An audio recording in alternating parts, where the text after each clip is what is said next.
খুলনার উপকূলীয় গ্রামগুলোতে পতিত জমি ও মাছের ঘেরে শুরু হয়েছে অমৌসুমী তরমুজের সবুজ বিপ্লব। মাত্র 2 মাসে স্বল্প জমিতে এই ফসল চাষে ফিরছে কৃষকের ভাগ্য। এস এম মিলনের ক্যামেরায় মোস্তফা জামালের রিপোর্ট। 3 বছর আগেও সংসার চালাতে হিমশিম খেতেন গাঁওঘরার ওসমান গাজী। সবজি বিক্রি করে চালাতেন 4 সদস্যের সংসার। তবে সেই আর্থিক সংকট এখন আর নেই। লিজ নেওয়া 1.5 বিঘা জমির ঘেরের আইলে গেল 2 বছর ধরে চাষ করছেন অমৌসুমী তরমুজ। আর সেই অসময়ের তরমুজ বিক্রিতেই এখন তার আয় কয়েক লাখ টাকা। পয়লা বছর লাগায়ে আমার 25 থেকে 30,000 টাকা খরচ হয়েছিল। খরচ করার পর আমার বেচা কিনা হয়েছে মনে করেন যে 1,10,000 টাকা। এখন দেখলাম তো আমার আশেপাশে আরো কৃষি ভাইরা আছে, তারা দেখে আরো অনেকগুলো লাগালো। 2 বছর আগে বটিয়াঘাটা উপজেলার রাজাখার বিলে 5 থেকে 6 জন চাষি মাত্র কয়েক বিঘা জমিতে এই জাতের তরমুজ চাষ শুরু করেন। 1 বছর পরে সেই বিলে এখন 700 বিঘা তরমুজের আবাদ।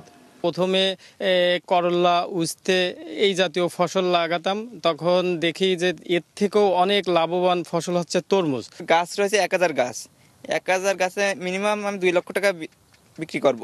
ব্যাপারী ডেলি 2-1 আসে। আর ধরেন আমরা এবছর 1900 টাকা করে মন বেচেছি, বড় যেটা ওটা 1900 টাকা মন বেচে, আর ছোটটা 1200 টাকা মন বেচেছি।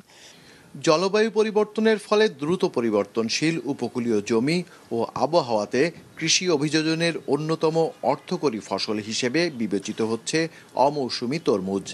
মাত্র 5 বছরের ব্যবধানে খুলনা জেলায় তরমুজের আবাদ 3 গুণ হয়েছে।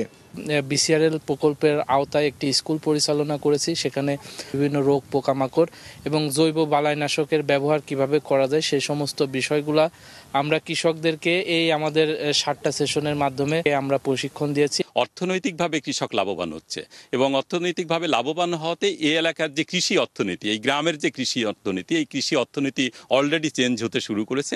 শুধু অর্থনৈতিক নয়, পুষ্টিগুণেও সমৃদ্ধ এই তরমুজ। খুলনার উপকূলীয় কৃষকদের উৎপাদিত অসময়ের তরমুজ এখন দক্ষিণাঞ্চলের মানুষের পুষ্টির চাহিদা মেটাতেও অবদান রাখছে। খুলনা জেলাতে এবছর 966 হেক্টর জমিতে তরমুজ চাষ হয়েছে। এই তরমুজ প্রায় 31,000 মেট্রিক টন তরমুজ উৎপাদন হবে, যেটা জাতীয় অর্থনীতিতে অবদান রাখবে।